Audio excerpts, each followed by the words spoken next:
মানুষের সৌন্দর্যে বরাবরই উঠে এসেছে দাঁতের কথা।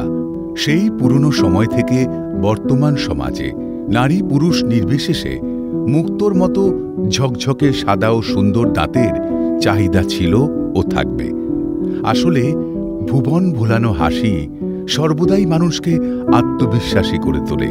তাই দাঁতের চিকিৎসার আরও উন্নতি সাধনে ইন্টারন্যাশনাল ডেন্টাল কনফারেন্সের আয়োজন করল Agarpara Guru Nanak dental institute and research science. এখানে উপস্থিত ছিলেন পশ্চিমবঙ্গ সরকারের স্বাস্থ্য ভবনের ডিরেক্টর সিদ্ধার্থ নিয়োগী, জিআইএস গ্রুপের কর্ণধার সহ ডেন্টাল কলেজের সুপার সহ একাধিক বিশিষ্ট ব্যক্তিরা। সময়ের সঙ্গে সঙ্গে আমাদের দৈনন্দিন জীবনযাপনে আমূল বদল এসেছে, যার ফলে বিভিন্ন সমস্যা বাসা বাঁধছে শরীরে, ক্ষতি হচ্ছে দাঁতেরও।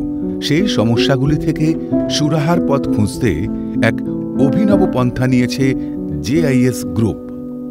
আমাদের একটা ডেন্টাল হেলথ প্রোগ্রাম রান করে, তাতে প্রতিটি হাসপাতালে দাঁতের চিকিৎসার ব্যবস্থা আছে এবং এটা আমাদের ব্লক লেভেল অবধি ব্যবস্থা আছে। ফ্লোরাইডের অভাব হলে দাঁতের রোগ হয় বাড়ির, বিশেষ করে সে কারণে আমাদের ফ্লোরাইড নিয়ে একটা প্রোগ্রাম আছে। যেসব জায়গায় ফ্লোরাইড কম আছে দেখা আমরা জলের চেক করি, সয়েলের চেক করি এবং যথাযথ ব্যবস্থা নেওয়া হয়। বিদেশে যে ধরনের দাঁতের চিকিৎসা হয় সেই চিকিৎসা এখানেও সম্ভব। এমনকি বিদেশ থেকে ডাক্তাররা এসে এখানেই প্রশিক্ষণ দেবেন। ফলে আগামী দিনে ছাত্রছাত্রীরাও নতুন নতুন চিকিৎসা পদ্ধতিও শিখতে পারবে বলে জানান কলেজ কর্তৃপক্ষ। সঙ্গে যদি আমরা ভালো ভালো জায়গায় নিজেদেরকে পাবলিশ করতে না পারি সায়েন্টিফিক আর্টিকেল, তাহলে কলেজে গ্রোথ হয় না।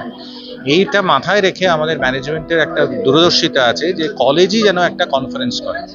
সেইটার সূত্র ধরেই আজকে আমরা এই কনফারেন্সটা আয়োজন করলাম, যাতে আমাদের দেশ বিদেশের নানা রকম স্পিকারও থাকলেন। দিনে এই ধরনের কনফারেন্সের ডিফারেন্ট থিমস আমরা চাইছি, ডিপার্টমেন্ট লেভেলেও আমরা এই কনফারেন্সগুলোকে করতে চাইছি, যাতে স্টুডেন্টরা বেনিফিটেড হয়। একটা টপিক আমরা চুজ করব প্রতি বছর, যেটাতে কি হবে আমরা বাইরে থেকে স্পিকার এনে তাদের যে ভিউ, তারা যে ট্রিটমেন্ট করছে সেটাও যাতে আমাদের স্টুডেন্টরা দেখতে পায় এবং এখানে যারা আমাদের অ্যালুমনি স্টুডেন্ট আছে তারাও রেজিস্টার করে শিখতে পায় এবং নিজের প্র্যাকটিসে উন্নতি করতে পারে। তার জন্য এটা আয়োজন করা হয়। আমাদের এই সেই ফ্যাসিলিটি আছে, এমন নয় যে বিদেশি যে ট্রিটমেন্ট হয় সেটা আমাদের এখানে করা সম্ভব না। সবই করা সম্ভব। আপনাদের শুধু নো হাউটা রাখতে হবে, মেটেরিয়ালটা রাখতে হবে, ওই ইনফ্রাস্ট্রাকচারটা থাকতে হবে, তাহলে আমরাও ওই একই রেঞ্জে ট্রিটমেন্ট করি বা করে থাকি। শরীরের আর 5টি অঙ্গের মতো দাঁতের সৌন্দর্যও প্রাধান্য পাচ্ছে রোজকার জীবনযাত্রায়। আসলে সময়ের সঙ্গে সঙ্গে যেভাবে সৌন্দর্যের সংজ্ঞায় জুড়ে যাচ্ছে দাঁত, আধুনিক সময়ে চোখ ধাঁধানো ছবিতে ঝকঝকে দাঁত কার না চাই। তাই তো আগরপাড়া গুরু নানক ডেন্টাল ইনস্টিটিউটের এই প্রয়াসে আগামীতে দাঁতের চিকিৎসা আরও উন্নতির দিকে এগোবে। শান্তনু আচার্যের রিপোর্ট, ক্যালকাটা নিউজ।